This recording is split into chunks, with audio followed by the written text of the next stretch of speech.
Start recording. Hello, everyone. I'm so glad that you could join us for this presentation today. This is part of the NASCA Climate Talks for Everyone speaker series. And NASCA, some of you may already know, some of you might not, stands for Northern Arizona Climate Change Alliance. There will be more presentations in this speaker series, and you can RSVP for upcoming talks and watch recordings of previous talks if you go to the link nazca.org. So that again is spelled NAZCCA, all one word, .org. We are fortunate to have Dr. Tom English with us today. His talk is titled, "The Faith Community Helps Protect the Earth." He will discuss his environmental experiences with the faith community, working on the following existential threats for our civilization. 1, preventing nuclear war. 2, solving the climate crisis. And 3, preventing a mass extinction of species. Dr. Tom has made 8 presentations at the White House and at over 100 universities. He managed environmental programs for the Presbyterian Church and for the governments of the United States, Sweden, and Russia. He is co-editor of a publication titled Witness for the Earth, Coalescing the Religious Environmental Movement. He founded 5 environmental organizations and is on the boards of the UN Association of San Diego and the World Stewardship Institute. He has received awards from Patriarch Bartholomew, the leader of 300 million Orthodox Christians, also from the National Religious Coalition on Creation Care, and the Presbyterian Association on Science, Technology, and the Christian Faith. Thank you, Dr. Tom, for being with us today. The floor is yours. Thanks very much, Pat. Great introduction. What I'll do is I will shift over to the share screen mode here. And with luck, find the talks. There we go. I think this is it. And get up to here at the beginning. Whoops. There we go. So you can all see the screen now. Basic idea is that the faith community does a heck of a lot to keep the earth from being destroyed. And but it does it in sort of a quiet way. So what I'll do is I'll go over a few issues. I picked these so-called existential threats. Some of you may not be used to that language. It essentially means a threat that could destroy your whole civilization. So it's like Humpty Dumpty's egg falling off the wall. Once the egg falls, you can't get the pieces back together again. So that would be a civilization destroying kind of event. And there are 3 that are talked about often. One is nuclear war. Another is the current climate crisis. That could basically threaten our, in addition to messing up the weather, it could threaten our food supply in such a way that you might even have a extinction that involves about 25% of the species on the planet. And the last one is a concept of other activities causing a mass extinction. So these are the 3 existential threats that I'll be talking to you about. There's some ideas about religion and science that I think are pretty interesting. Einstein had this idea that science is really important because it tells us what's out there. but it doesn't tell us what ought to be there. So there's a lot of things that maybe is, but they shouldn't be. So we need something to tell science what's going on. So religion is one of those vehicles that will help to do that. So it says here that the science without religion is lame. Religion without science is blind.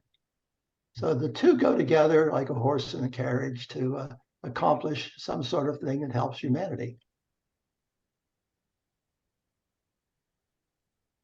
So also science helps us to understand and explore the universe. And religion needs science as a practical way of doing good works in the world. You can't do all this mission stuff in any sensible way unless you have some sort of scientific approach. So I'll give you a little bit about my journey here. I started off basically for this story here, working for a company called General Dynamics. And what they were doing is making an airplane. The airplane was called the F-111. It's a fighter bomber.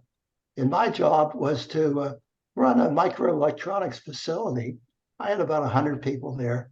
And we would make various electrical circuits for this F-111. Some of them would control the delivery of nuclear weapons. So basically, I'll take you my journey from delivery of nuclear weapons to working for peace.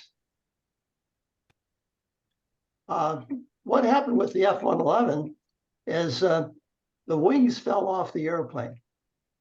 Now, some of you may know something about aerodynamics, and airplanes don't do very well whenever the wings fall off. And so that became a major crisis. And I was known because of my microelectronic activities in various factories for being a good guy to fix things. So the president of the General Dynamics, this is like a 350,000 people company, picked me to run this F-111 program while it was being repaired. So all of a sudden, I'm running like a $20+ billion program as a fairly young guy, and that was kind of interesting. So we were quite successful. We basically changed a whole lot of factory processes and did it successfully. So we solved the problem in about 4 months. And that led to a promotion where I was sent to Cocoa Beach to work on the President of the United States level a program. So while there, I had 4 offices around the country, and I even had a bodyguard. So I was sort of a high roller.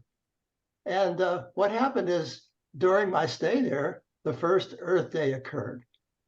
So I just driving to work and I heard this announcement about the Earth Day. I thought, this is really great. I'm going to go to the first Earth Day and see what it's about. So Cocoa Beach, those of you that have been there know that it's not very big and it's kind of hard to get lost in there. Anyway, I was able to get lost and never found the Earth Day event.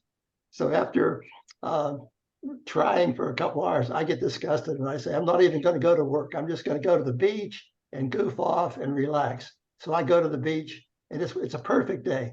If you look out from where I was sitting, there were dolphins straight out, dolphins as far to the north as you could see, dolphins as far to the south. There must have been thousands of dolphins. So naturally, in a nice situation like that, I fell off and took a nap. So in my nap, I saw myself as this old guy with a wrinkled face, sort of like a Dick Tracy creature that some of you may know called Prune Face. So there's this prune face looking character there with 2 young kids holding onto him. And they're my great grandkids. And they said, great granddaddy, what you do with your life? And so I basically started telling them about this airplane with the wings falling off and fixing it. And they were bored to tears. I mean, they were just so bored. It was awful. So then I told them about building the flight controls for a manned nuclear rocket to Mars, because that was one of the projects I was working on. And they were bored with that too. So I said to them, look, I'm boring you kids. What is it you're interested in? What would you like to talk about? So one kid chirps up and he says, well, when we drink the water tastes bad and we hear it makes you sick. What did you do about the water? So I'm trying to think of some song and dance routine to say something brilliant about water. And before I can do that, the other kid chirps in and he says, yeah, and when we go outside, the air is so bad, we have to wear these masks over our face. So what'd you do about the masks? So all of a sudden I realized that everything I was doing was the wrong thing. And so tears poured down this prune-like face. And I instantly wake up and I think, good God, I am in the wrong line of business. So I decided to chuck my job. I had a wife and 4 kids then. Fortunately, my wife stayed with me during this process and gave up this high-paying job to become a grubby postdoc student at Vanderbilt, and I learned the environmental stuff in a year there. So that's how I got going. So that's my time at Vanderbilt, and I love that. So after Vanderbilt, I have my postdoc degree, and now I'm going to go get a job somewhere. And I'll tell you about some of that. But the talk today is basically broken into 3 parts. First part is preventing nuclear war. So we'll talk about that. And then we'll have some break for questions. So, because I'm sure you'll have a lot of questions. Then what we'll do is we'll basically go on to solving the climate crisis. And I'll basically show you an approach that I used on a computer's climate simulator that's out of MIT that shows that we can do a good job solving the climate crisis if we just get our act together. And then the last thing I'll show you something about mass extinction and show you the interaction of how solving the climate problem helps you to solve the mass extinction problem. So that'll be the roadmap that we'll be following. So we'll start off with preventing nuclear war. Basically, after I got my postdoc degree, I got a job with EPA. And I was basically running it for a while, an air monitoring network, about 50 air quality monitoring stations at random places around the country, mostly in support of epidemiological study to help determine how air messes up human health. So I was so successful at that, they decided to ask me if I would like to run one of the epidemiological programs. So I got the California program.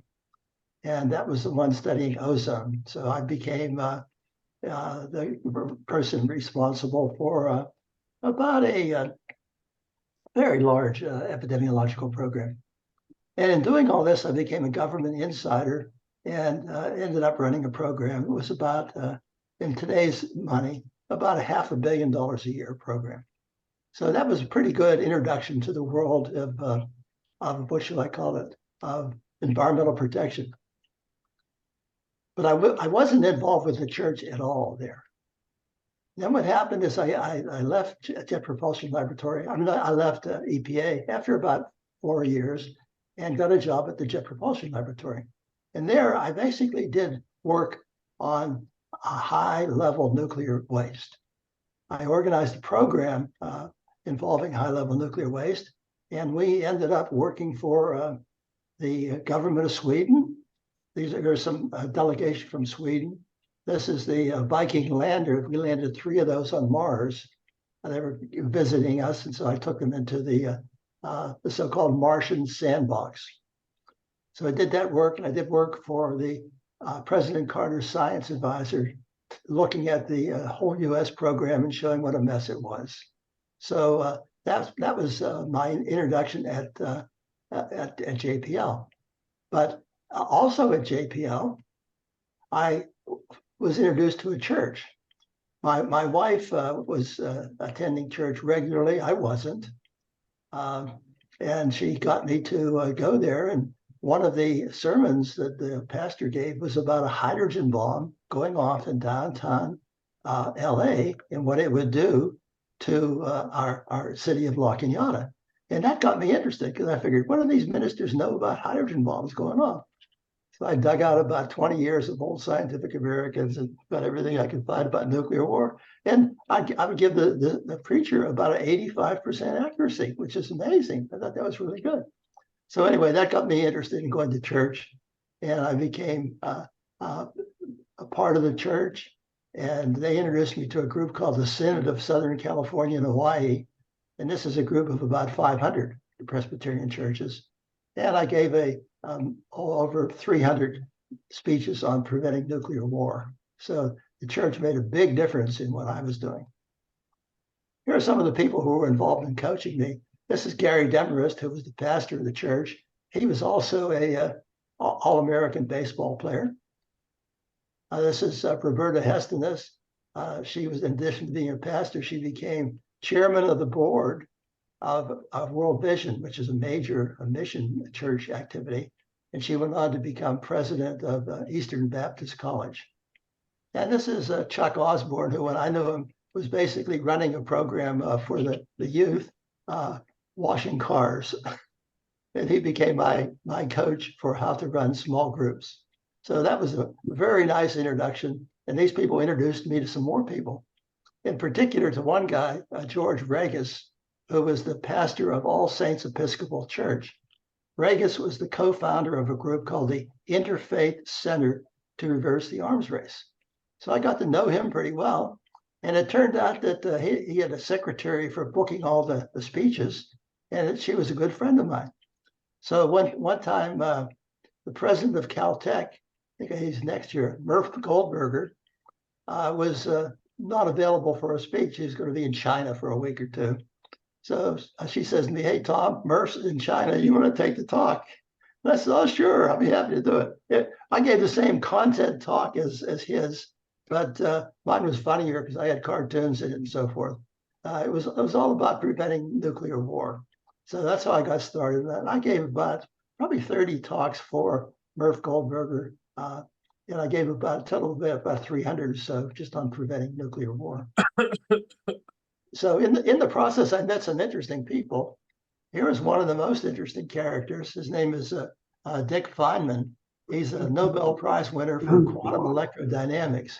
And he was a really wild guy. He would throw pieces of chalk at pigeons when he was giving lectures, and he'd often bring his bongo drums into his lectures at Caltech. So he was a notorious guy. He still is. Great guy. He's dead now, though. Anyway, he calls me up and he says, I want to have lunch with you at the Caltech Athenaeum, and I want to learn about how to stop nuclear war. So this Nobel Prize winner buys my lunch, and I tell him all about preventing nuclear war. And I guess I didn't do a super job the first time, so he calls me again. He said, "Let's do it again." So I talked to him a second time. So that was kind of fun to have that experience.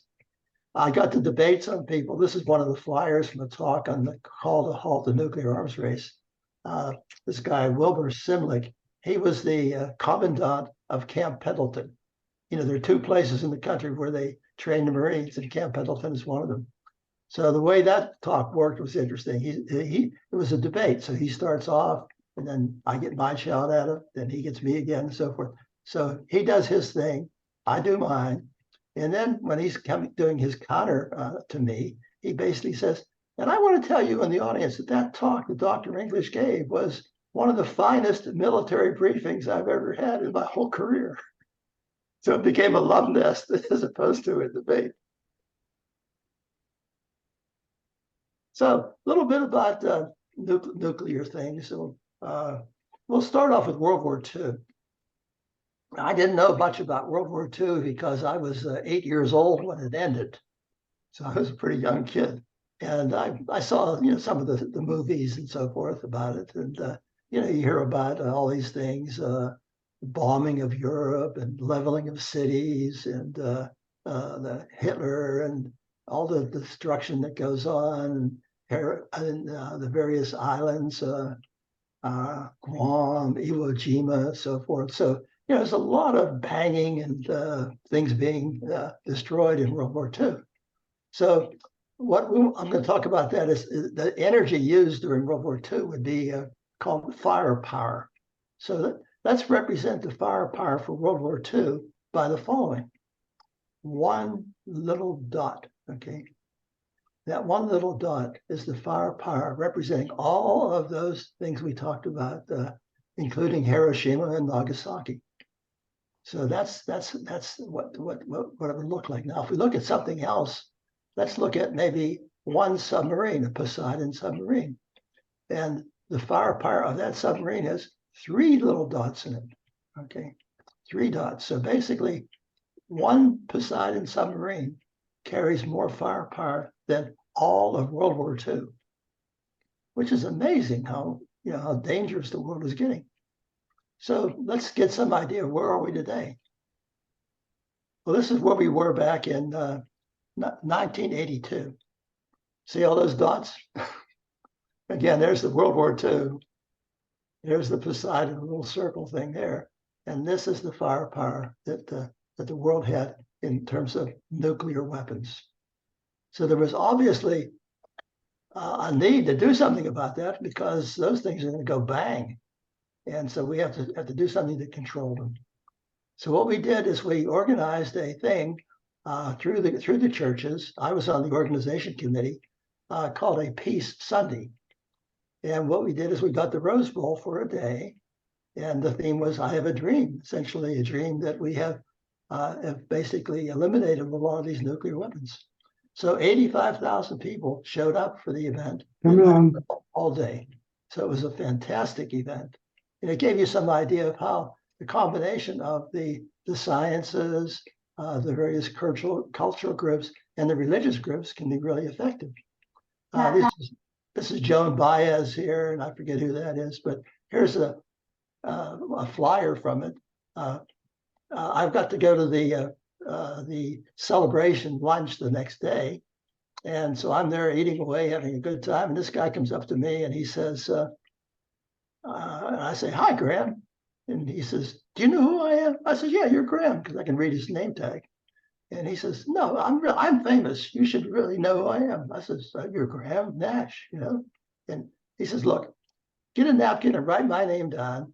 And when you go home, you tell your kids that you had lunch with Graham Nash and you'll be a big hero. So he did, and it worked out. And I also got to meet Dan Fogelberg. He was neat. And Linda Ronstadt, Stevie Wonder, and a whole host of them. So that was an incredible event. And what the churches did made a difference. We were basically talking about just limiting warheads, so basically freezing the number of nuclear weapons out there. We started something even better than that. It became a nuclear arms reduction thing. And so what happened is about a month after our Peace Sunday, Ronald Reagan proposed the Strategic Arms Reduction Treaty. So we really, got him interested, and he knew all about this event because, all those Hollywood stars he would certainly be following. So the Strategic Arms Reduction Treaty, these are the warheads. Blue it would be the warheads that the U.S. has, and the red would be the Russians. And basically what happened is because of this event and some other activities that many people were involved in, what happened is we ended up reducing the number of warheads by about 80%. So that was a giant success. The church did really well. So here we are to questions. Do you have any questions?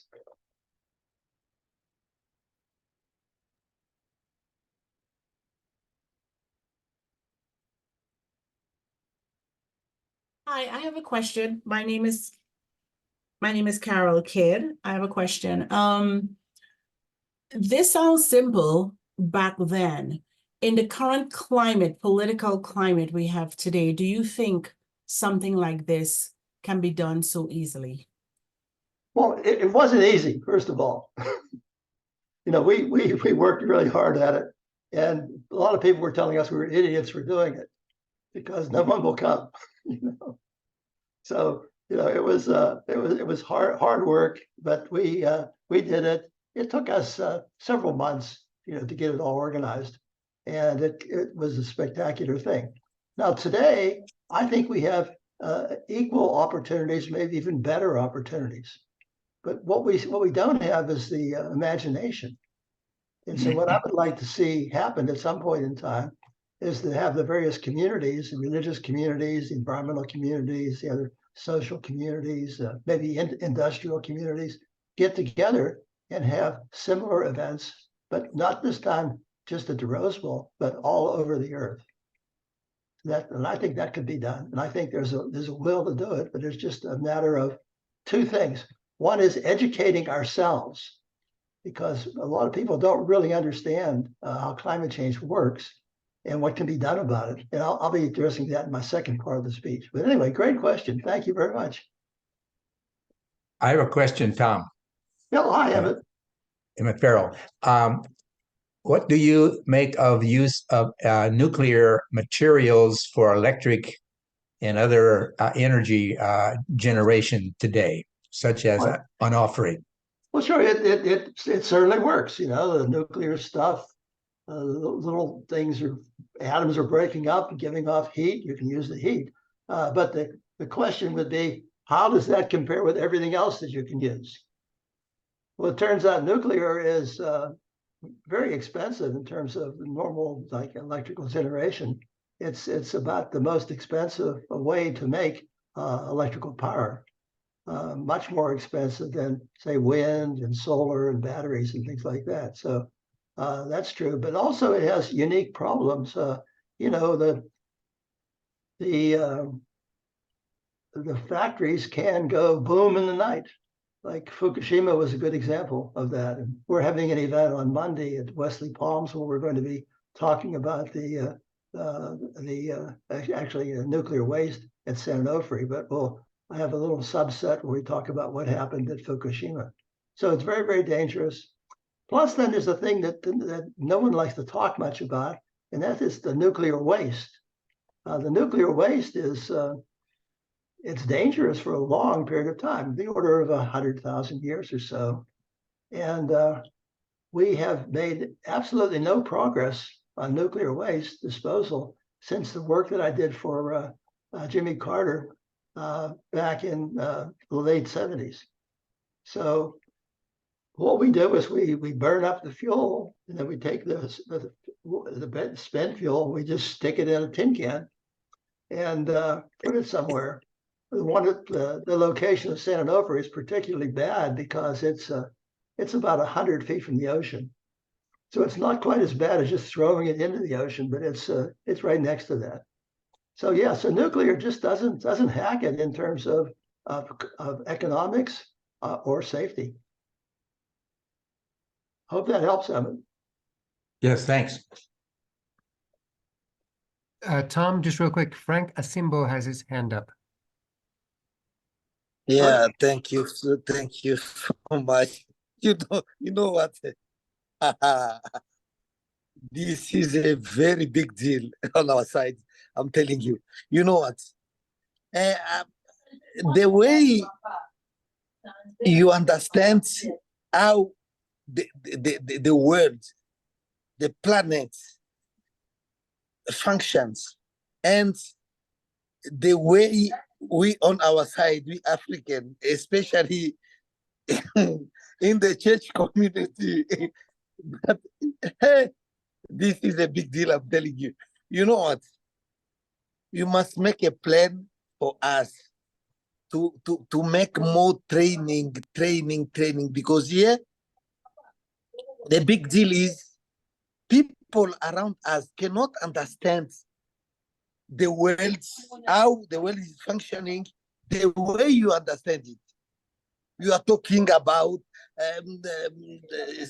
aerodynamics, you are talking about those big words, scientific words. Yes, you know, few people in our community, Black people, can access that kind of language. Well, sure, But sure. the more people around us, the majority of the people around us cannot understand. That is why last time on the last presentation, I was advocating that on our side, I think we can more get those notions of climate change, climate crisis. Exactly. Next to the people. Yes. By implementing some project, small concrete projects. Yes. Otherwise, you know, and I'm happy you are talking about especially the church communities. Yes. Everything on our side, they're going to say, no, you are just lying, my man. You know what? God is God of love. He's going to make a good plan for the yeah, sure. Yeah, Leslie, you know what? Yeah. Please, you know what? Make a plan. We are ready to come and listen to you. Training, more training. And we are ready. You know what? We are living in the almost developing countries, poor countries. make a plan. Come up with bursaries. We can come over there, and we are hungry to learn more things, please. Yes, yes. Well, Frank, let me basically defer most of your question to the next part of the talk, the climate change talk, because there's some stuff that's specifically on that. But you're right on. I mean, what you're saying, it makes eminent sense, and I'll get back to it during the next part of the talk.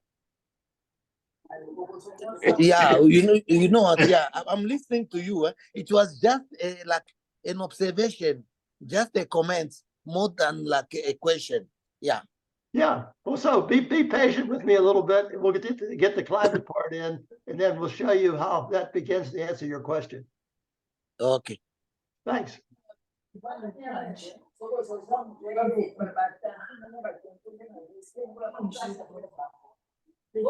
Okay, any more?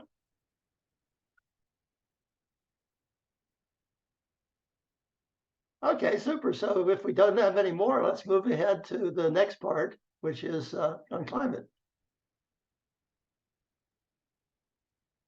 So solving the climate crisis. Got involved in climate activities when I was with the Sunnyvale Presbyterian Church.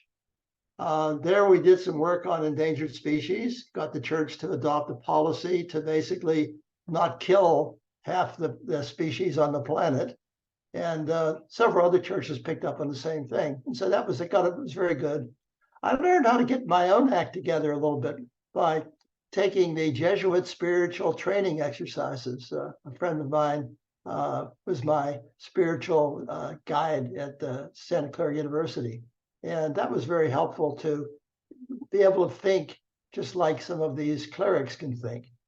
And then I put on some programs at the church, but one of the programs involved inviting people in to give speeches. And one of the guys we invited in was his name was Byron Shear. Byron's written about half of the California environmental law. So we basically listened to what he had to say, and we asked him some questions about the California Clean Air Act. And we pointed out to him that his act didn't make any sense, because using the techniques that they had available to them, they would have to rate Los Angeles and San Francisco as having the same air quality. And any taxi cab driver knew that was not right, because, you know, LA was a mess and San Francisco wasn't too bad. So basically, we told him that his act was going to fail. And so he said, okay, maybe you're right. So what can you do about it? So I said, well, it's easy. You basically have been sold a bill of goods by a bunch of climate or air quality modelers that it requires having these detailed emission inventories. And that means, where does the stuff come from? Where does the bad stuff in the air come from? And those inventories don't exist. So he says, well, what can you do about it? I said, it's easy. You have these air quality management districts that have been around for 40 years, and they have all this air quality data. Simply use their data to decide which cities are really bad and which are good. And so he ended up doing that, and I ended up writing the revision to the California Clean Air Act. So I'm the author of the California Clean Air Act. So you never know what kind of trouble you're going to get into if you start talking about these things. So involving air quality and transportation, money, what we found out is that we got this good act put together, but the people in California didn't want to put together a good plan. The bureaucrats weren't cooperating. They put together a plan that wasn't any good. So what we did is we basically told them their plan wasn't any good, and they ignored us. So then it became an issue for EPA what to do. And so EPA decided to withhold transportation monies from the state until they put together a decent plan. And they sent me here to explain that they were going to lose all kind of money unless they play ball. And very soon thereafter, we got a good plan from the state of California, and we ended up cleaning up the air. So that's kind of how these things work together. Sometimes the details get a little bit messy. Anyway, this is the smog in LA. In the 70s, you can see how bad it was. It's hard to see things. In the 90s, it was a little bit better. And by the 2020s, it looked pretty darn good. So major progress in doing LA smog. So this shows that in LA, they used to basically violate the standards a lot of times a year. And they basically went from many, about 200 times a year. They're now down to something like about 50 times a year. So significant progress in a fairly short period of time. So now let's get to that. That gives me a background in climate. That's how I got started in climate. So here are some people that you may know. Here we have the Pope Francis, and his buddy, the Patriarch Bartholomew. And they're both really champions of climate change. The Pope basically has 1.2 billion, maybe it's an old one, maybe it should be closer to 1.5, but I think that the 1.2 is a little low. And the Patriarch has about 300 million Orthodox Christians. Both of these guys are very, very strong supporters of climate change. And I'll show you how important their support is to what's happened so far.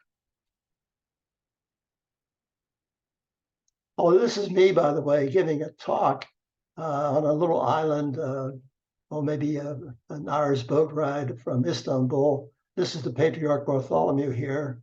And it looks like I must have told a good joke or something because everyone's laughing there. So that's me. And so that was kind of my introduction to the Patriarch. And then we went and had lunch with him, a small lunch, and then we had a dinner with him later. So we got to know him pretty well. And we're giving him a award from an organization called the National Religious Coalition on Creation Care for his environmental activities. These are other people that have gotten that award. There's about 40 of them, 30 some here. There's me. There's Bill McKibben, who you heard from last week? And a lot of other folks. This is a book I put together with my buddy, Fred Kruger, describing what the issues of the earth are and how the religious community can do something about it. So that was a big, interesting book. I think we studied about 12 different faiths there and have their policies on how to fix up the various environmental issues. This is a kind of meetings we would have with this group, the National Religious Coalition on Creation Care. This is one of the people that got the award, Lisa Jackson, the head of the EPA. This is Carlos Sagasi. He was the president of this Interreligious Council, which was a group of about, I think about 100 or so Catholic groups in Mexico. And this is Jim Hansen, who was basically given more speeches than anyone else to the US Congress on climate. So these people are some of the background people that are helping the climate problem be solved. Now, one guy that I'd like to point out to you is a science guy from San Diego, where I live, at the school here at the University of California, San Diego. And he's this guy with this tan here. He's Hindu. And what he did is he organized about a dozen of his buddies to go to talk to the Pope's Science Academy. So he has, like, we have a National Academy of Sciences. The Pope has a Papal Academy of Sciences. And these are about 100 or so of the world's best scientists. He happens to be a member of that academy. So and he's a Hindu, so it doesn't discriminate on religion. Some of the members, I think about 4 or 5 of them are atheists. So it doesn't discriminate on religion. So what happens is they just get the best and the brightest to give the right information to the Pope. So what this particular picture here is, it's a historical event where the Pope is supposed to meet with these guys later in some fancy room, but he posts in his Pope mobile, gets out of the Pope mobile and starts walking towards this group. So this guy here says, "Hey, do you want to give a quick speech to the Pope about what you're going to say?" And so Rob says, "Sure." So gave him this 2-minute elevator speech on climate change, and the Pope liked it. And this activity led to Rom becoming the Pope's climate scientist. And so that led to a book that the Pope put together called Laudate Si, or on the common home. And that led to a bunch of activities in the United Nations, where 195 countries agreed on what to do about climate. Without this background here, this agreement would have never occurred. So it just shows you how important the science community, the religious community working together is to get this accord. Now, these people that met at this UN meeting, there were around 20 or so meetings before that where they accomplished essentially nothing on climate. So what happened is all of a sudden, with this guide of how to relate this to ordinary human people, how in their ordinary language, and what the impacts of all this could be on the ordinary people, that all of a sudden 195 nations agreed on this sort of thing, and it's been our guide. And I'll show you where we are with that in a few minutes. But basically what happened is summarized here. This is a scale that shows how much emissions we have per year in terms of gigatons of pollutants. So what we see is this is what we call business as usual. If we went and kept on doing things the way we were before that meeting in Paris, this would be the emissions here. We would end up by the year 2050 or so with a temperature increase of about 4.6 degrees C. So what happens is they agreed in this meeting to not allow that to happen, because the 4.6 degree thing would basically have most of the forests in the earth burning, and a lot of places drying up, like California. It would be really disastrous. So humans wouldn't like this at all. So the goal that they came up with was to prevent this from happening, and to basically follow this green curve in the bottom here, leading to by 2100, leading to a 2 degree temperature rise. So that was kind of what they were going for. So that was the goal. So let's see how they've done, because this is a major amount of things you have to do here, a lot of change. I'll give you some indications a little later what needs to be changed, but that's a big deal. It basically has us getting rid of the power source that we've used to run our civilization for 150 years and replacing it with something else. So that's a big deal. So this is where we're going. This is our goal. Let's see how we're doing.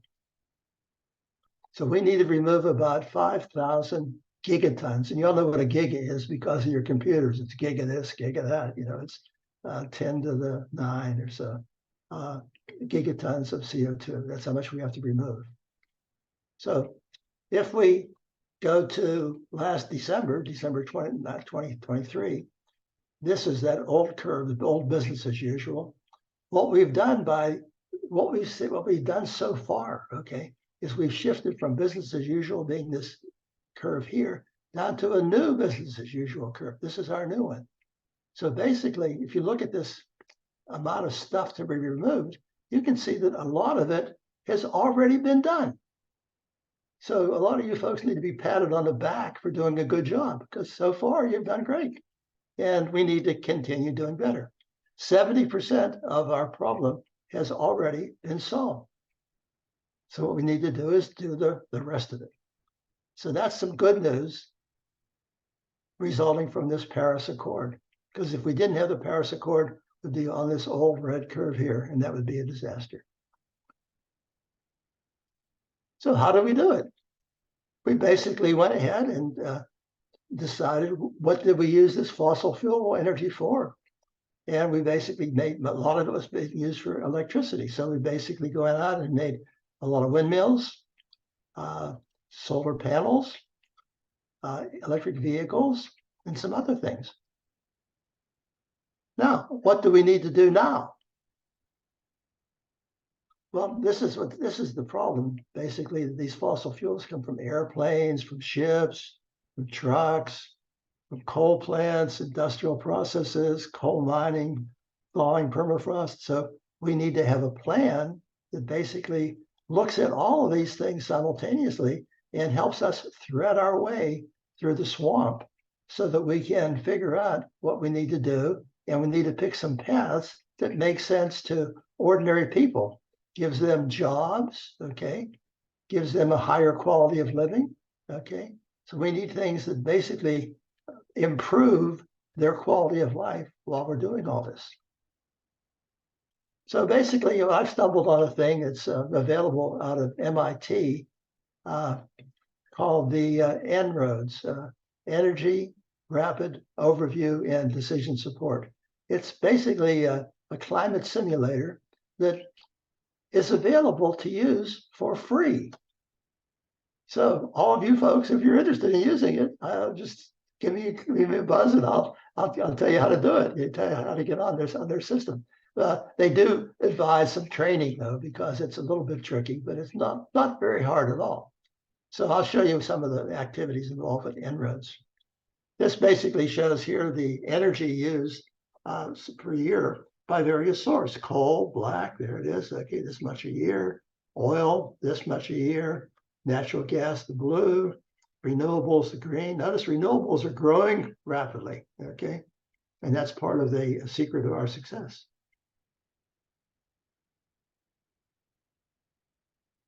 So when they stack these things together, the oil or the coal here, oil there, and so forth, this is called a stack view. That's all.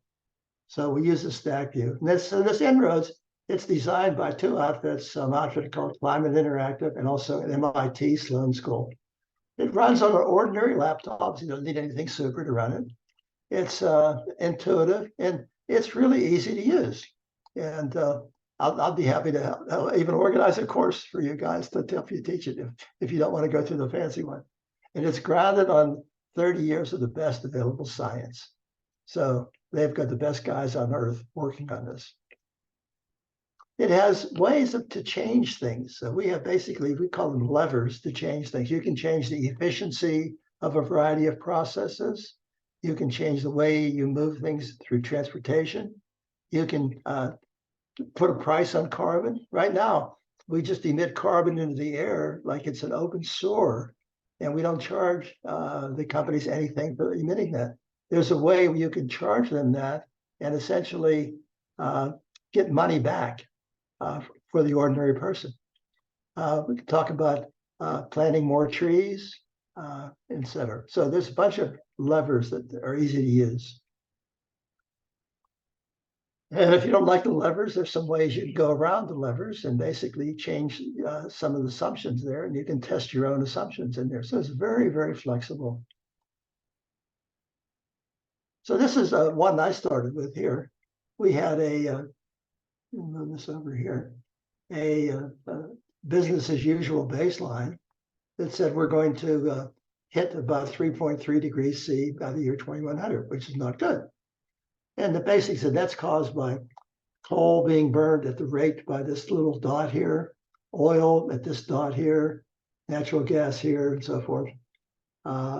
Energy efficiency here. So what we're going to do is go in and change some of the assumptions. We'll change the policies that are used to basically control things and see what makes any difference. So we'll take a look at one here and see how that is. These are some of the levers I was talking to you about. And one lever we'll look at is carbon pricing, putting a price on carbon that's being emitted into the air. And so what we'll do is take a look at that. And this segment here, we'll call these the energy levels.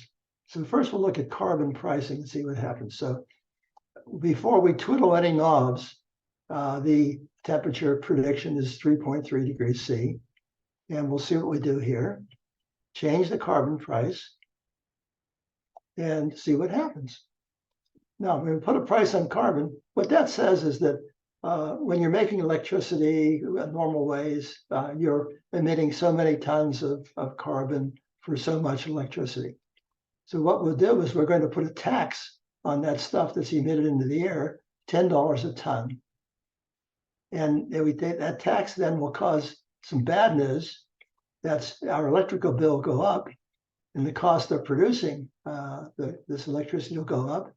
But it also has some good news in that the companies will try to avoid these extra costs by buying cheaper stuff, by buying wind, solar, and battery energy.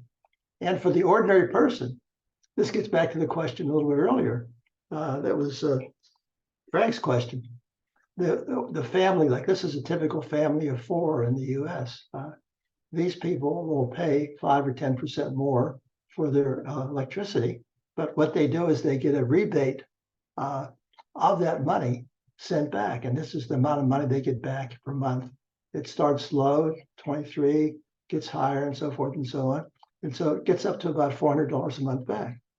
So for 2/3 of the people in America, what this does is gives you more money back than your bill increases. So you're actually making out economically. So people that don't have a whole lot of money, this is great for them.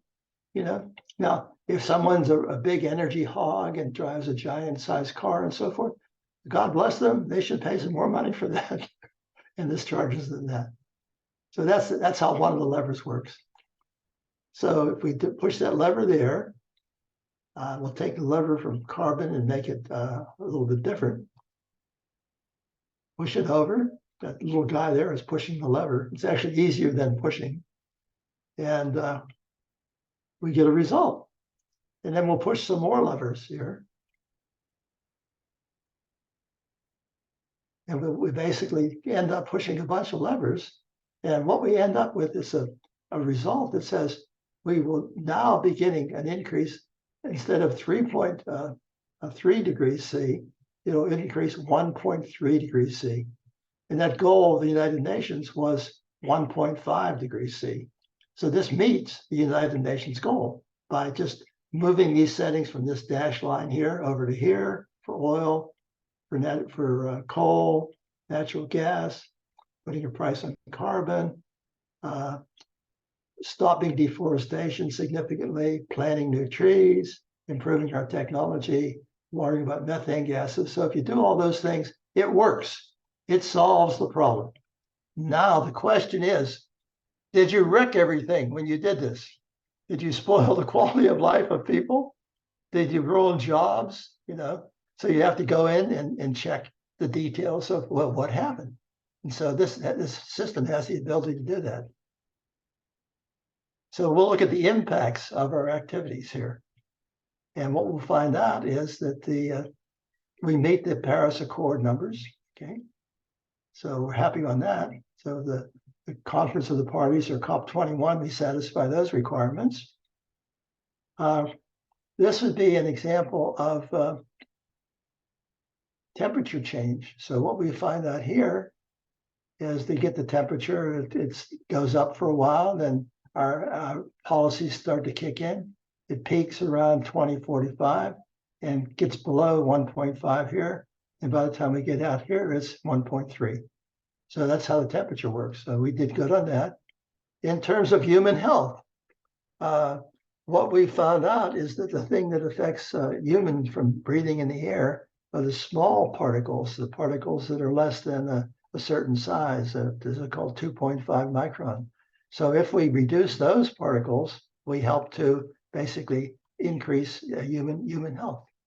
And so what we find out is the air pollution from these 2.5 particles, that basically they go up for a while and then they drop as soon as our program gets started here, and they drop significantly.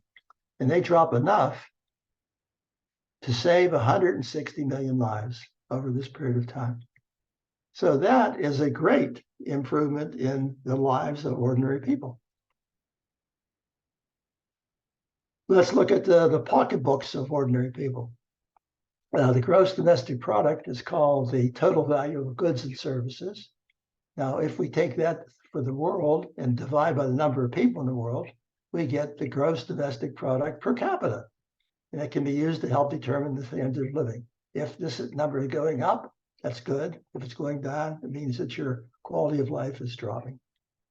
And what you see here is, this is the business as usual curve, black, okay? And this is the curve if we implement these policies that we've done here. We can see a significant increase in gross domestic product per capita. In other words, a significant increase in quality of life for ordinary people. So this is a one way to keep track of some of this. What we see here, these are the emissions. First, it's just business as usual. Emissions go up. Then the things that we're doing are to remove the carbon dioxide and other emissions, they start to rise. Pretty soon these cross. Where they cross, that means that we're no longer messing up the atmosphere. The atmosphere is not getting worse and worse. So after about 2035 or so, we get to the place where we've messed up the weather as much as we're going to do it. And then the weather starts to get better here as we go out into the 40s and 2100. So in terms of greenhouse gas concentrations, that would be the kind of things that affect the climate. What we see is that it goes along here, business as usual. Our programs start to kick in. This is where we would have ended up if we didn't have that Paris Accord, you know, that the Pope, the Patriarch, and others brought to us in the United Nations. So what happens if we we avoid that, and we basically end up here, and that looks like a concentration similar to what we had back here around 2010. So what we've done is we've gotten rid of this nasty weather that we've had for the last 10 years, and the weather would get worse and worse and worse, and brings us back to about where we were in 2010. Now we can go even further, but that's just what this one particular analysis did. So those are a few things that say that, hey, it looks good from the impact on the ordinary person. The ordinary person makes more money, they live longer, okay, and they have a much better weather system. Go back to 2010 weather. Okay, any questions now? That should get you going, Frank.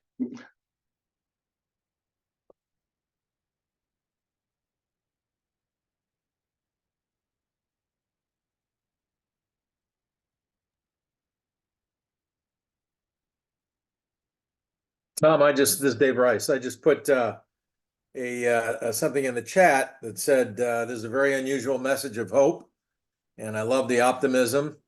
It seems like the next step is to dig in deeper into those variables that you covered in En-ROADS. Completely agree. What I think, Dave, is that what we've shown so far is that the United Nations has sustainable development goals. There's 17 of them?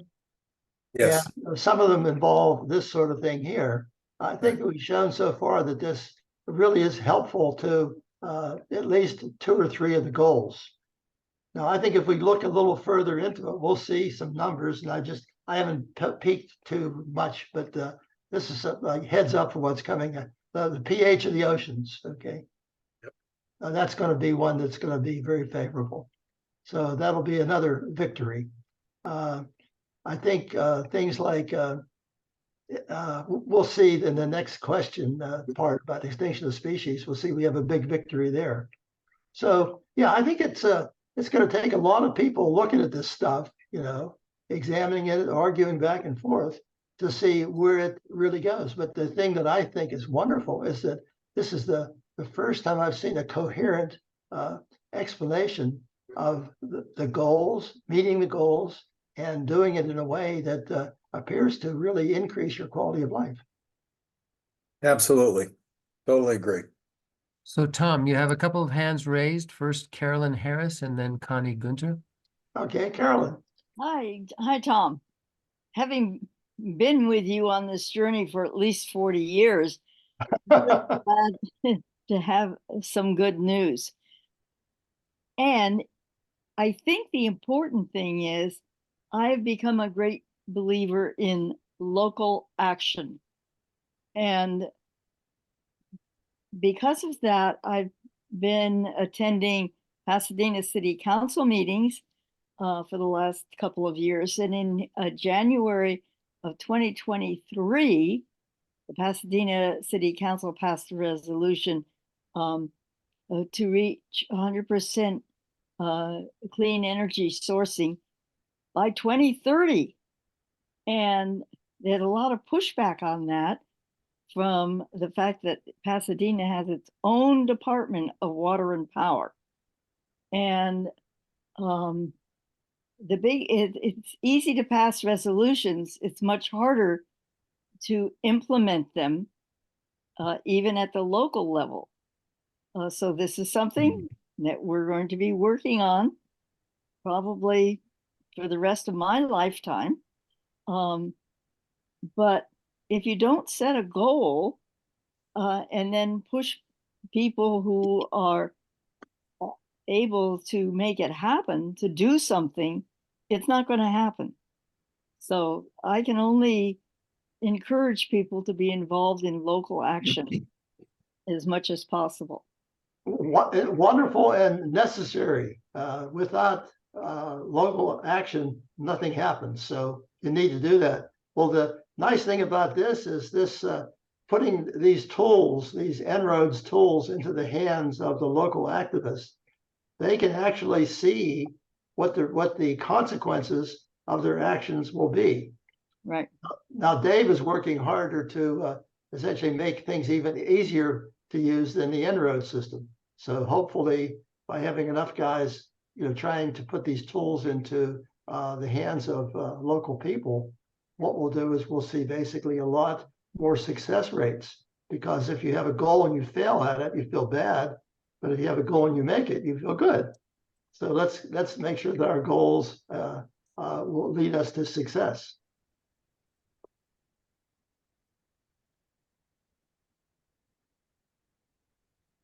Tom, I have a simple question. Maybe you've already explained it, but how widely accepted are these levers or goals, and who's enforcing it? Is there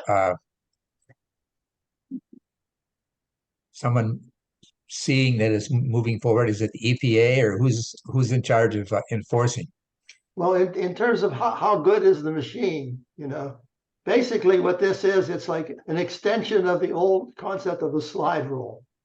What we would do is in engineering, we would basically segment a problem and work it alone and get some sort of result. Well, this lets you work, 20 or 30 problems at once.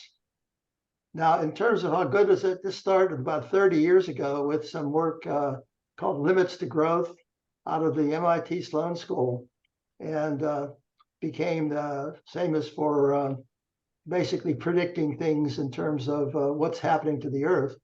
And this model that they had there keeps changing and improving and so forth. So now they have a separate model on climate. It gets great testimonies. Like, for example, John Kerry is a very big fan, has been using this for about 10 years. John Holdren, who was President Obama's science advisor for 8 years, is very much into this. So there's an awful lot of fans of this sort of activity. There are something like 10,000 people around the planet now who are now teaching this stuff. Okay. Now, in terms of how does it compare to other models, they basically there's 4 major models that are used to model the Earth and these kind of parameters. And they basically show where this model fits in terms of those other 4. And it's basically right in the middle of the crowd. So it's as good a model as you can get. And what they do is they are aware they can make things better. And so they have monthly updates to the model. So I think this is as good as the science is today. And if we, discover new things that are important, these guys are very welcoming in terms of fixing the model to incorporate those new things. So Tom, you Gives you an answer. 2 hands up, Connie and then Pat. Yeah, I'll go ahead and go then.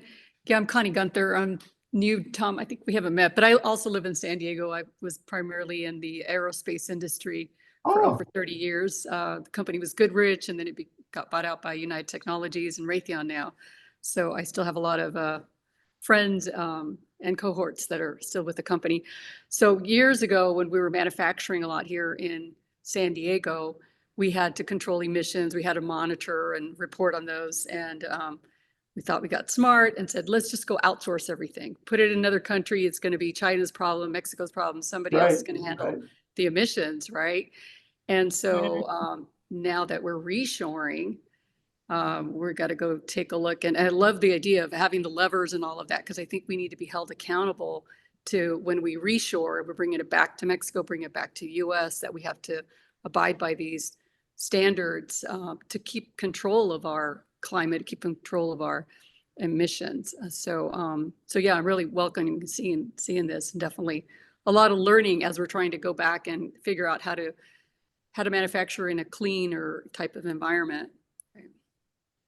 Well, it turns out one of the things I was involved in was Silicon Valley's activities with toxic waste.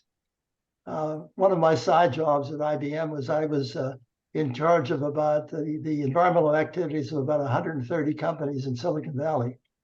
And so we were called, the big companies were called the Dirty Dozen. Because they were so bad in terms of toxics.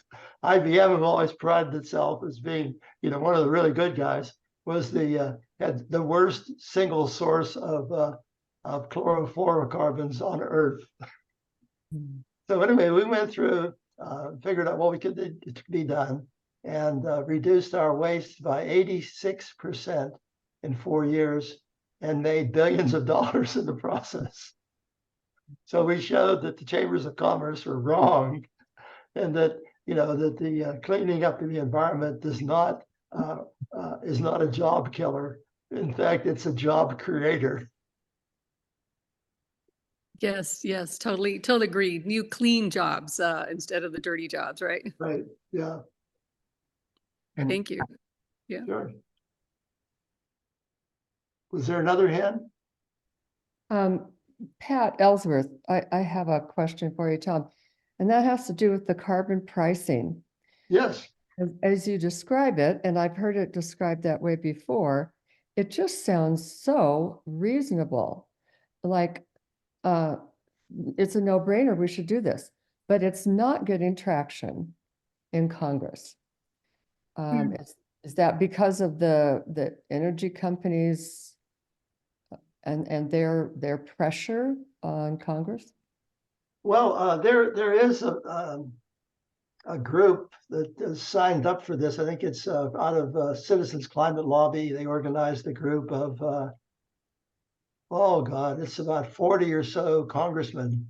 And they did it on a one Republican, one Democrat basis. So it's 20 Republicans, 20 Democrats. And they've put some things together, but it's hard to get past these multi-trillion-dollar outfits who are basically trying to maintain business as usual.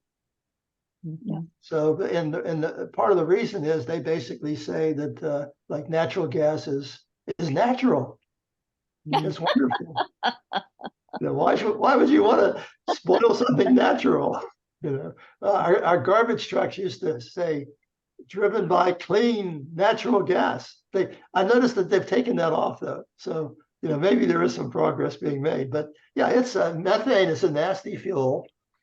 It's, if you look at the energy fuel cycle for methane, it turns out that if you include leaks, which they didn't used to include in their analysis, that it's about 15% worse than coal. Whoa. Yeah, so how about that? So yeah, so what happening is we're learning things, and we just learned that last year that there's a whole lot of leaks that are gigantic thing. They've discovered these by doing some measurements from the space station. And you can actually track the methane leaks from the space station. And so they're now launching satellites to take care of that sort of thing. So I think we're getting the technology, we're getting the idea that we do have a way of measuring these things. And we're trying to get it put together in such a way that that the companies can make their progress and report it accurately, as opposed to just giving us random numbers that make some people happy. Thank you, Tom. Tom, another Sure. question from Becky. Hi, Dad. Hi, Beck. How you doing? Good. So what are the top 3 things you wish individuals would do? Number one, okay, is talk to your friends about these problems. The reason why I put that as number one is that's currently socially unacceptable. And that didn't happen by accident. This happened as a very clever advertising campaign by the fossil fuel companies. They made it socially unacceptable for you to discuss with your friends climate. So what that does is if you start talking to your friends, you'll make some mistakes in the conversation, of course. But what happens is you will learn from your mistakes and you'll improve it. And the other people that are taking part in the conversation will begin to see that, hey, this can affect their pocketbooks. This can be good for their pocketbooks. This can be good for their health. This can be good for their children.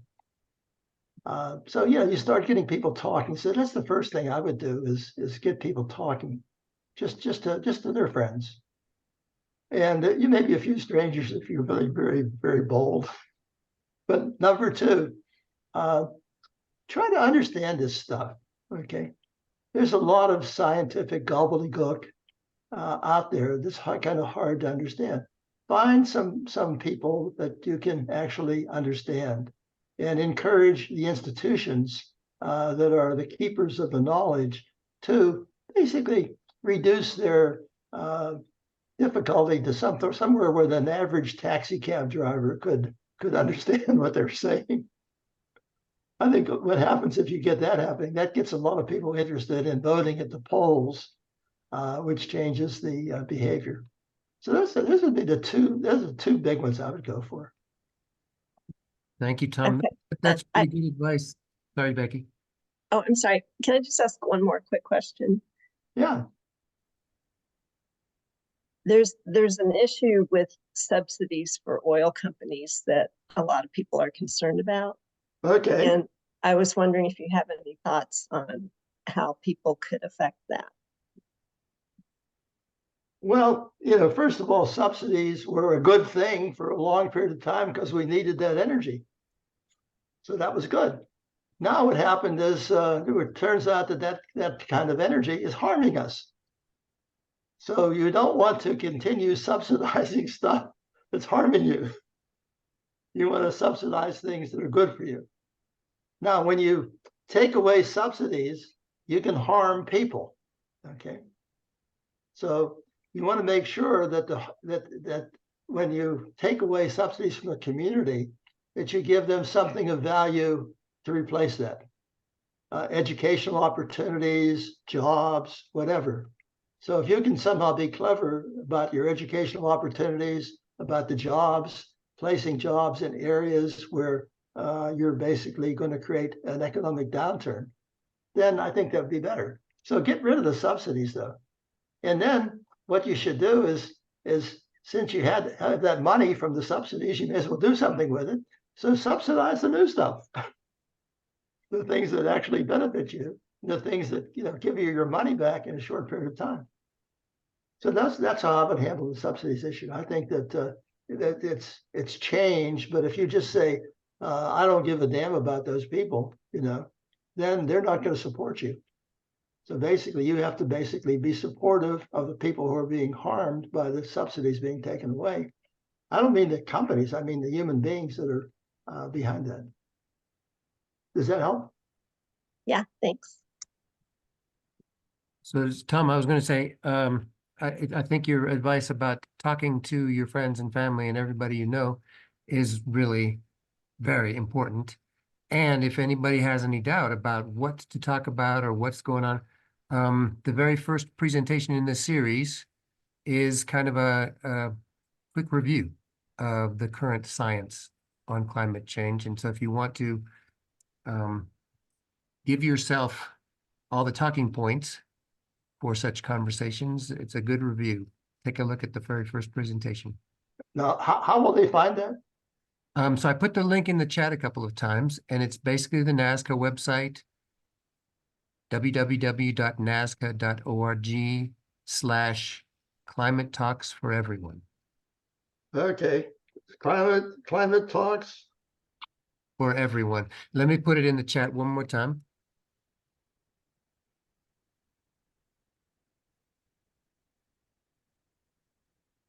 They're dashed in the climate talks for everyone, so you gotta, the link works easiest. If you click on it, Good. you'll have it once we're done. Now, this particular program will be available by, it's recorded. So people will be able to go to the same site and get this program. So Correct. if you can't successfully write all that down, you can come back and look to this link here. Yeah, don't write it down. Just click on this link and then it'll be open once this meeting is finished. Great.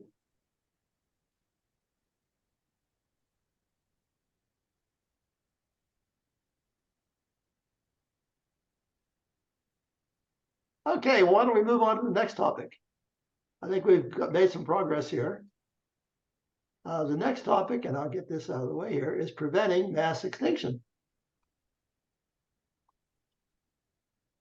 The Presbyterian Church has been involved in mass extinction. Let's talk about what is a mass extinction first of all. Basically, things go extinct. 99% of all species that have been on the planet are now extinct. So extinction is a normal part of the living process. So it's not nothing that is a bad thing in itself. It's just that what we've found out here is that there have been 5 mass extinctions in the past. And most of those have taken place over a period of time that's on the scale of 10 million years or so. One of them occurred like quickly. It was a big rock from space that hit the Earth. It hit somewhere around Club Med in Cancun and made a big hole in the Earth for about 150 miles. And that took the material that was there and liquefied it and threw it into orbit around the Earth. And so the whole Earth became very, very hot and glowed like a red light. And forest fires occurred all over the place. And this led to the extinction of about 2/3 of the species that were alive then, including the dinosaurs. So some of them have been fast. So anyway, we're into a process right now where humans are causing have greatly increased the rate of extinction. People like Professor Wilson estimate that human activity has increased extinction by roughly a factor of 1,000, 10,000, maybe 20,000, 30,000. So what happens is if you kill off a lot of species, you basically change the nature of the world around you, and the world becomes different. For example, if you were to knock out half the species on the planet, you would effectively destroy the food supply for humanity. And so you probably would be knocking out, or at least very significantly reducing the number of humans, maybe driving them to zero. So mass extinction is a nasty thing and you want to avoid it. This is a slide that basically shows you how to keep track of species. It's called a speciescape. And it includes in this particular diagram about 1.4 million species. What it does is basically takes the size of a critter, like this critter is a butterfly, and it says that that area is much bigger than the area of a wolf over here, which would be a mammal. So basically about 54% of the species on the planet today would be insects, and 0.3% are mammals. So this gives you the relative numbers of how big each thing is. So we use this speciescape as a way to keep track of what those changes that we did in the climate activity, what those changes do to the species. So let's just do that. So for example, first of all, introduce a new concept. if this is the sun and this is some planet here, another planet, as we get further away from the sun, closer to the sun, it gets too hot. Like Venus would be hot enough to have lakes of molten lead on the surface of Venus. So that would be much too hot. The Earth, we say, is just right. And if you get further out here towards Jupiter and places like that, and Mars, it's too cold. So we have this idea of too hot, too cold, just right. Have you ever heard any literature that talks about that? Too hot, too cold, just right. Does that remind anybody of anything? I'm seeing some smiling faces. Goldilocks, it's right there. Goldilocks. Okay. So this is the Goldilocks zone here, just right.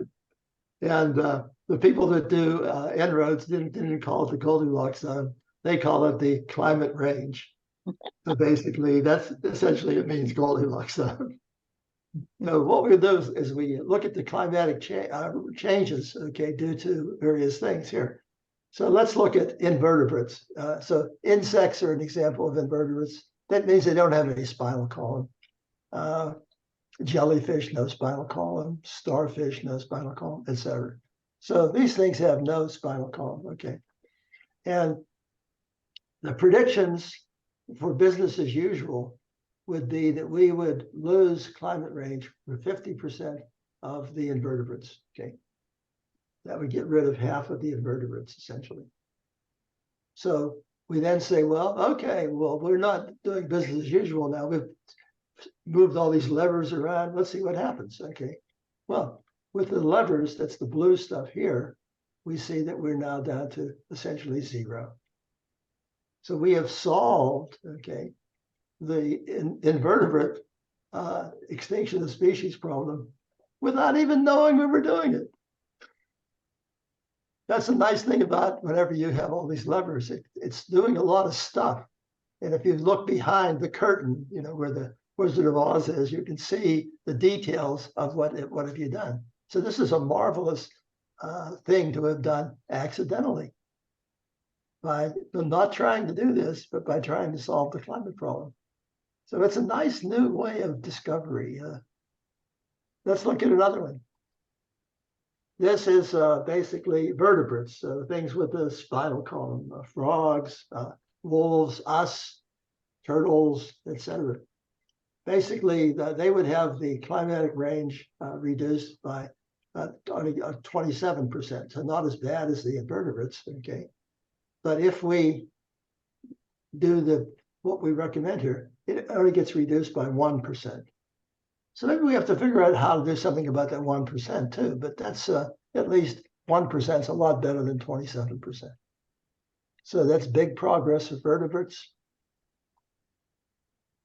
Plants, how about plants here? Business as usual would have basically about a 45% reduction. And if we do our activity here, we reduce that to 3%. So again, we've made a giant improvement in terms of the survivability of plants. So putting all this together, we have basically solved the prevention of the 6th mass extinction problem by accident, by solving the climate problem. And so we probably are solving a few other things with that. So it just says that good behavior tends to be rewarded in lots of different ways. This is a diagram that represents life in the 21st century. It shows a funnel here. And going into the funnel, you have humans, polar bears, octopi, trees, eagles, etc., elephants. And the key question, policy question for the 21st century is what comes out of the bottle? So what we want to make sure is that the same stuff that went in comes out, maybe even more. So we don't want to have a mass extinction during this time. So basically, if you look at the effects on invertebrates, plants, insects, mammals, birds, butterflies, moths, okay, you can see a giant improvement in all the business as usual things by implementing these blue policies that we've done here. So we basically have a fantastic result that if we do this, we prevent this 21st century mass extinction. So we've limited the temperature rise to 1.5 degrees C. And so we get some interesting things. So this is like in Deuteronomy, getting back to the religious theme. I've put before you life and death, blessing and curses. Now choose life so that you and your children may live. So if you want to continue living yourself and you want to have your children have a decent life and their children have a decent life, you have to make choices. And this basically gives you the tools with which to make the right choices. We've shown you can restore the badly damaged atmosphere that we have today. It's going to get far worse before it gets better, back to 2010 conditions. And you've shown that you can prevent the mass extinction of species during this century. So I like this thing from Bill Ruckelshaus. He's the first administrator of EPA. If every one of us will adopt the simple truth that I can save the earth, we will realize how much more we can achieve together. So back to Einstein again. Science without religion is lame. Religion without science is blind. The two need one another. Science gives us what is, but not what ought to be. So we need it both. And religion needs a practical way of doing things. Now, in terms of an activity, this is one that I think is an interesting one. So the basic thought of this talk is that it's useful for the environmental community to work with the religious community because they basically enrich each other and make it possible to do things. One thing that, for example, the mainline Protestant churches have found is that their membership is not doing well. That's the this one here is the United Methodist, the Evangelical Lutherans. Here's the one I'm in, the Presbyterians.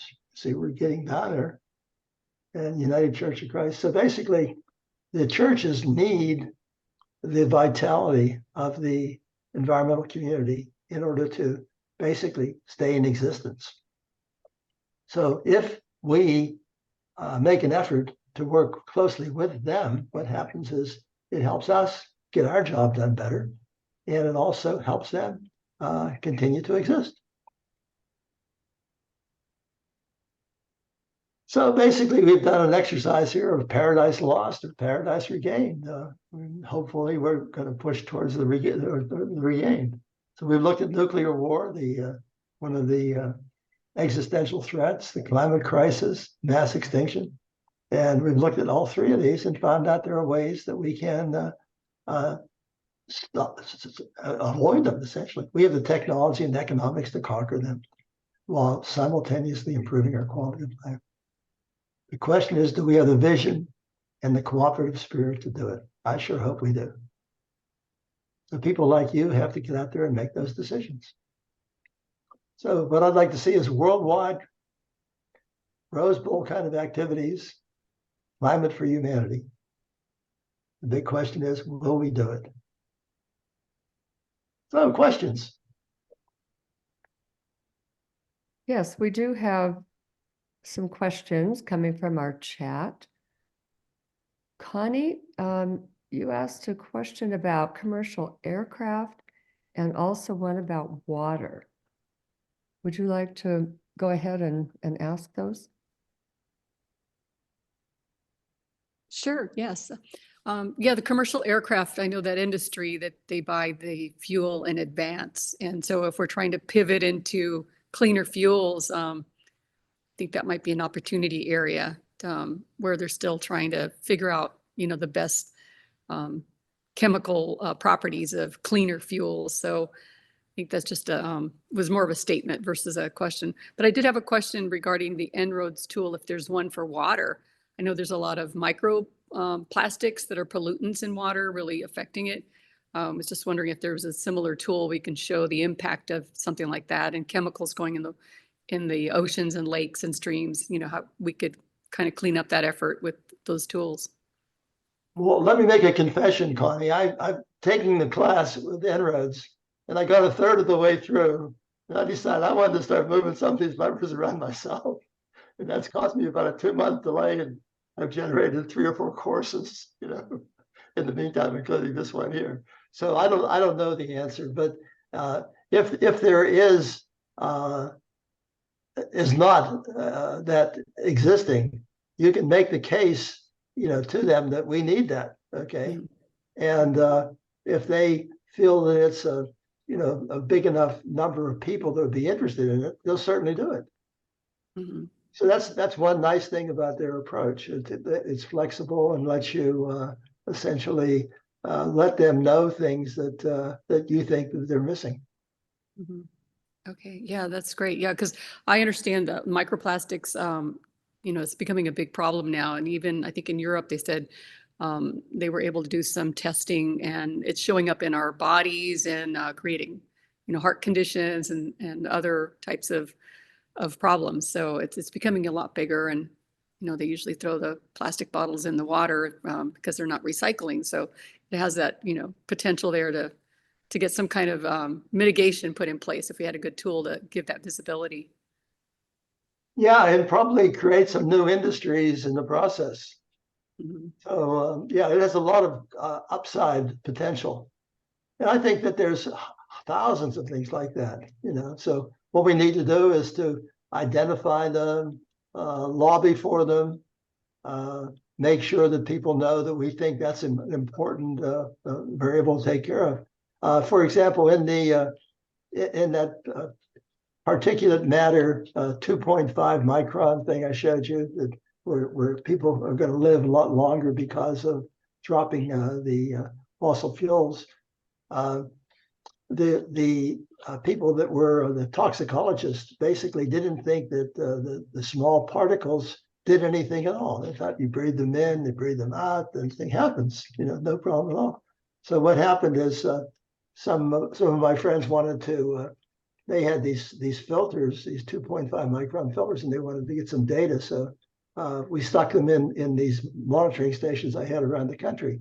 And so all of a sudden data started pouring in. And this got the attention now of the toxicologist, who said that shouldn't be a problem because now experimentally we're showing it is a problem. Mm. So the dogma changed from those things aren't very important at all to those are the key variable. So true. Yeah, Yeah, so and we'll learn a lot by bright minds looking at these things and asking all kinds of questions. Mhm. Yeah, it definitely would help to kind of change, the formulation of plastics. I was watching one of the government efforts going on, and kind of not really interrogating, but they were trying to collaborate with some of the top plastic manufacturing companies to figure out how do we create more friendlier, recyclable plastics, because it is an issue of not necessarily really knowing how to recycle them, because there's so many different chemistries in plastics. Not everything is 100% recyclable. So I think there is definitely a huge opportunity there. And then to mitigate risk associated with the kinds of materials that end up becoming microplastics, because right now we don't really measure them very well. I guess there's, certain ones that are identified. Like I didn't know those white wipers, those Mr. Clean wipers, that they are also microplastics in that. So just we're thinking that they're, great tools for cleaning everything, and you don't realize the implications of that particular chemistry that was put together that could have a negative effect for ourselves and then also for the climate. So yeah, just kind of rethinking how to solve that problem. Well, my view on that is it was kind of formed by an early experience at EPA. There was a problem with Consolidated Edison emitting a lot of dirt from their electrical power plants in New York. And so what was going on is they refined, let's say, $1,000 a day. And it turned out that didn't even bother them. They just paid that. It's just ordinary expense. And why change your processes? So we changed the fine from like $1,000 a day to, I think it was like $20,000 a day. And all of a sudden they got interested and they cleaned up their emissions. So what's happening in this country is basically we have good recycling from steel, good recycling from I'm trying to think of the second one. Oh, but bad recycling from plastics. Okay, like aluminum is an example of maybe 95% recycling. Plastics would be maybe, if you're lucky, 15%. Okay, so what you need to do is basically tell these people that, look, you guys need to start addressing these issues because you've been just talking your way through them for 20 or 30 years, and you need to get something done. And you need to get it done soon, or we want to basically start putting you out of business in these areas. So that's the kind of thing I think it takes to get their attention. Because as long as there's no threat to them, they have no incentive to improve. So If true. no one else has a question, I have one. I don't see any other hands, but I wanted to ask how effective you see the actions by Third Act, and here in San Diego, just yesterday, they what's called the Interfaith Coalition for Earth Justice, protest at banks for their investing in the fossil fuel industry. And I think they're hitting at 4 big banks, and most of them are in the billions of dollars of investment per bank, but I think it's Bank of America, Chase, Citi, and Wells Fargo. How effective do you see that type of activity or protest? I see it as extremely effective. And I'll give you an example of my experience with the World Bank.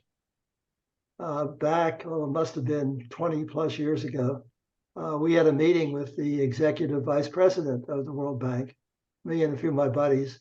We basically said that what you people are doing is you're just subsidizing fossil fuels around the planet, and you're basically causing a lot of these problems. No, that's not true. You guys don't understand what we're doing. So we said, well, no, we've gone through your books.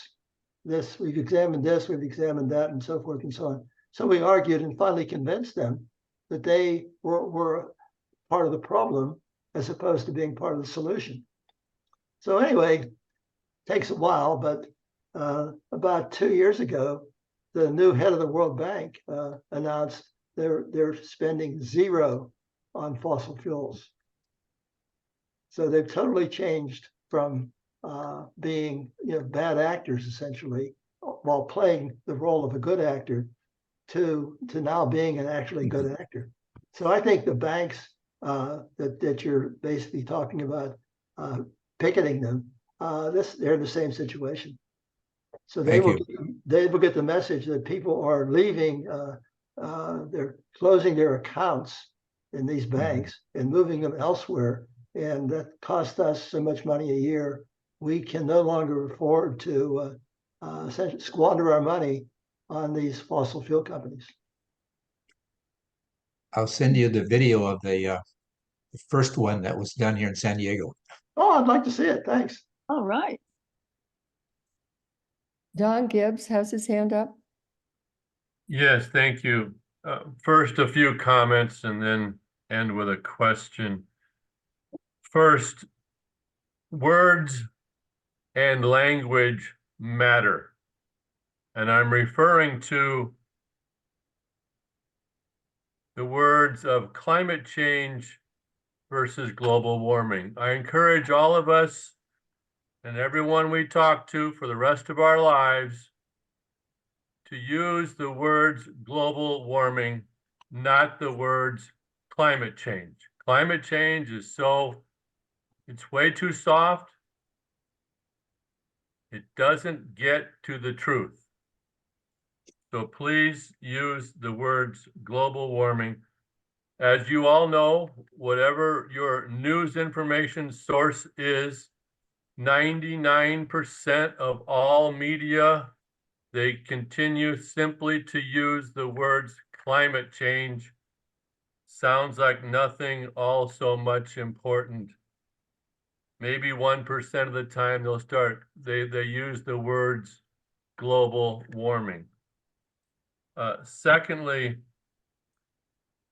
just a quick comment, as Tom, as you know, this is all about tipping points and feedback loops. Thirdly, I believe that was Bob Dylan in that picture with Joan Baez. Fourth point to make here, you mentioned Jimmy Carter. He was generations ahead of his time. As you probably might know, Tom, Jimmy Carter put solar panels on the White House, only to be removed by Reagan. And of course, there are no solar panels there now. I don't believe. As we live here in America, with the Fahrenheit versus Celsius standard for the most part, very important that we all understand that 1.5 Celsius equals 2.7 Fahrenheit. So Fahrenheit, of course, is what we typically go by. So it's, so obviously when we start using the colloquial language of Fahrenheit, then we go, oh, wow. Oh, it's not 1.5. Oh, it's in Fahrenheit is 2.7, which obviously makes it even ever the more. Next point I want to make for everyone is to support Greta Thunberg. I consider Greta Thunberg to be the greatest person in the world. Next point I want to make is simply fossil fuels equal self-destruction. Fossil fuels equal self-destruction. Lastly, I have a question, Tom. As you were talking earlier and showing slides earlier, it sounded like you were saying that the world is on track and doing fine regarding the 1.5 Celsius goal of the 2015 Paris Agreement. But that's not what all the scientific reports are showing us year after year after year. As you know, 2023 was the hottest ever on record. Before that, 2022, no doubt 2024, et cetera, will be the hottest years on record. Can you comment, please, Tom, on that question? Sure. Let me comment on your first one. Climate change versus global warming. I think a better approach would be to call it climate crisis. So I encourage people to use that language because I think that more appropriately says, hey, we really have a problem. Whereas warming is a little gentle compared to crisis. Whatever communicates the crisis, whatever communicates the immediacy, the better. How about global warming crisis? Yeah, good. I'm glad that you are on. That's great. That sounds cool. Now going to your last one. Definitely, my message is it's very strongly that we are on track to meeting the Paris goals. Okay. Now, the thing that I haven't said is that those goals aren't really good. So that's not going to translate into we're on track and doing fine. We're not doing fine. We're into a situation now where the weather is getting worse and worse and will probably continue to get worse and worse for at least a decade. But when we get beyond that, if we act sensibly, we'll get to a place where we'll get to where we can start towards doing fine. And that's sort of my message. It's not we're on track and doing fine. It's we're on track onto the UN track. But that's not a very acceptable plan. We have also in the chat a couple of questions from Vince Shoemaker. Vince, would you like to go ahead with your question about net zero?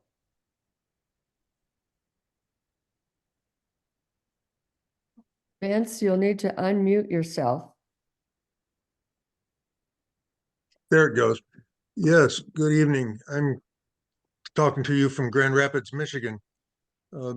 Net zero strikes me as being fraudulent.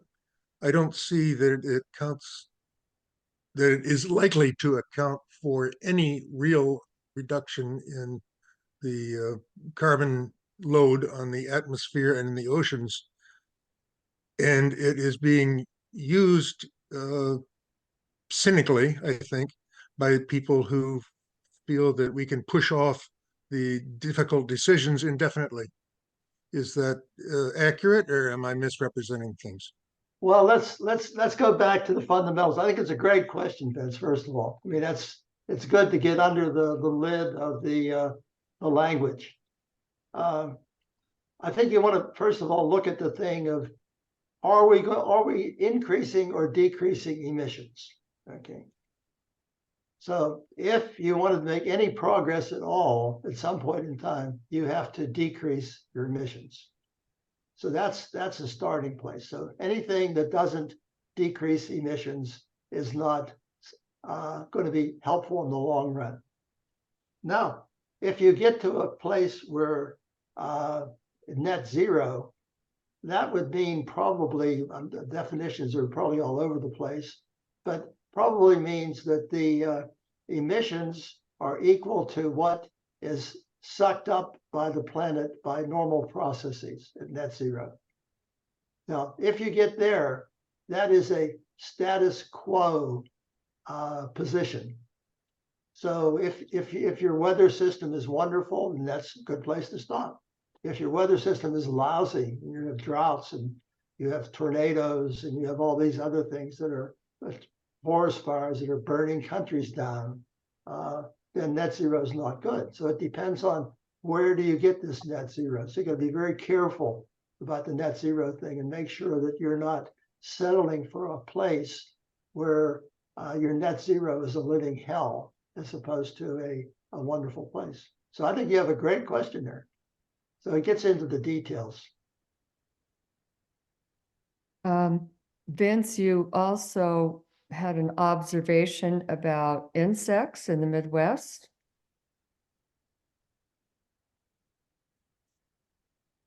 Do you want to unmute? Right, here we are. Yes, here we are in the Midwest. I drive in Indiana and Ohio and Michigan, and a common observation, not mine alone, is that we're scraping a lot fewer insects off our windshields lately, observed over the course of the past decade or so, I believe.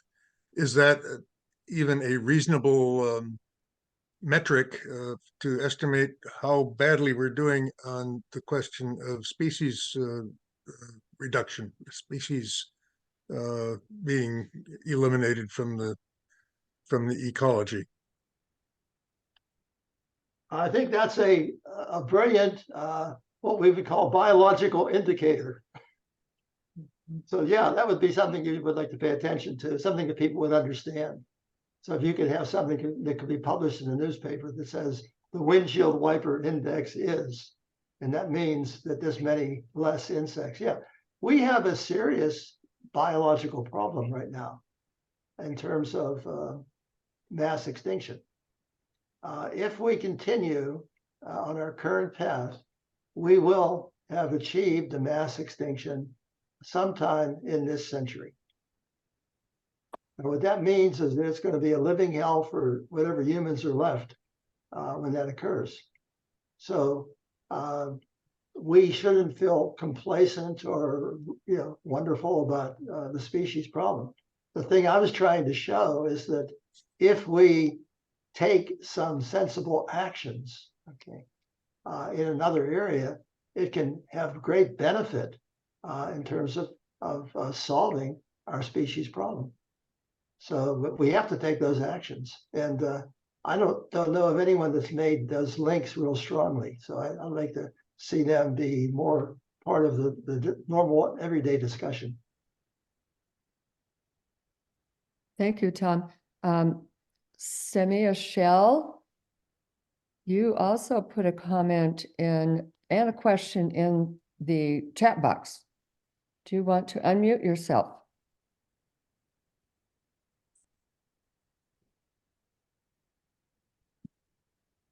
Is Sammy Shell still on?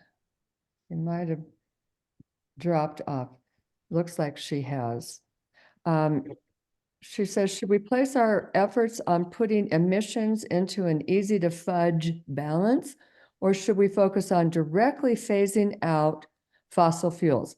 Many folks have shifted to the latter, given what has occurred at COP28 and previous COPs. Could you repeat that, Pat? I'm not sure I got the A versus B issue. Okay. Should we place our efforts on putting emissions into an easy to fudge balance? Or should we focus on directly phasing out fossil fuels? Okay, I think I got it.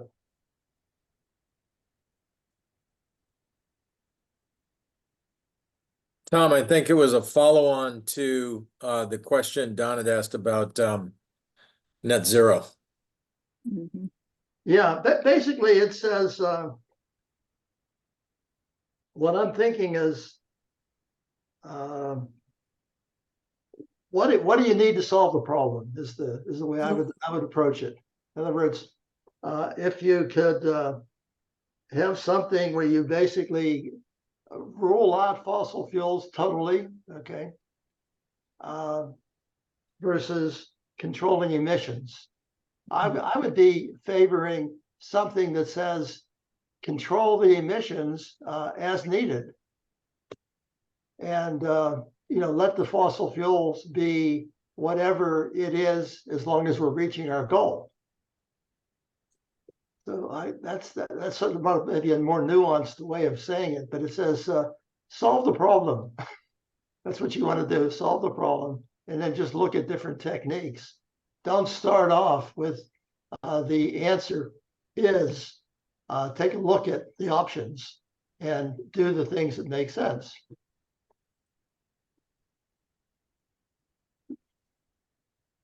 Is that clear or is that fuzzy?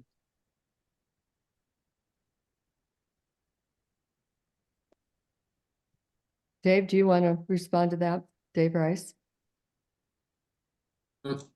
Well, I mean, I would agree. I was just going to put in the chat. I agree with that. I think, and that's clear. And I would just add that, there's more contributing to CO2 than fossil fuels, right? So that's not the whole picture. So I agree with Tom. It's more about emissions.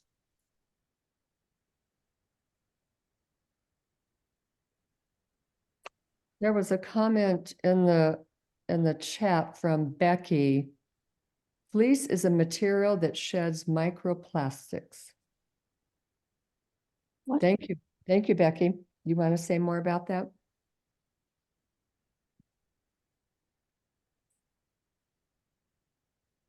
Becky is not on now.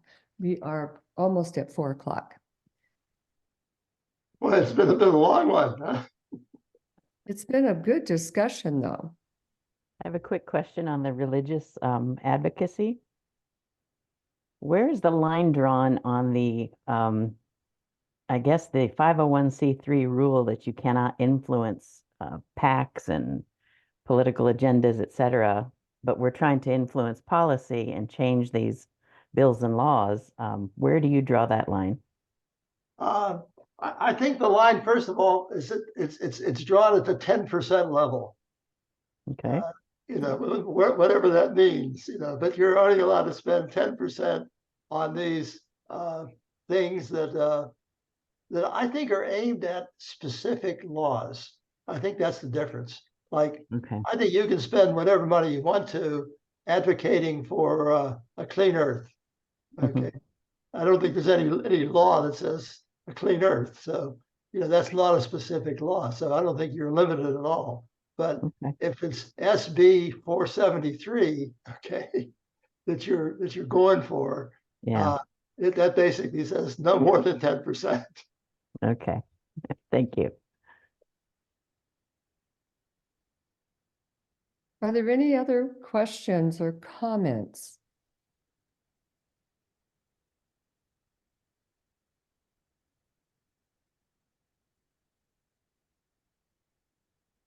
Thank you so much. It's always a pleasure listening to you, Tom. Well, I'd like to say thank you very much for all your patience. You know, a lot of you, looks like more than half of you are still hanging in here after a long period of time. So that's a delight for me. So thank you very much. Thank you. Thank you, Tom. It's been wonderful to have you. Thank you so much. Well done, Tom. Did we get to your questions, Frank? I think we got to the spirit of your questions. Yeah, exactly. I really appreciate you.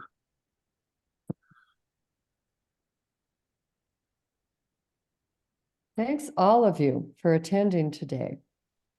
And as you know, this was recorded, and in the chat box, a couple of times, Stefan put the link where you can listen to the recording or watch it again if you want to, or share the link with others. Okay. Beautiful. Thank you. End for today. Thanks, everyone. Hey, thanks.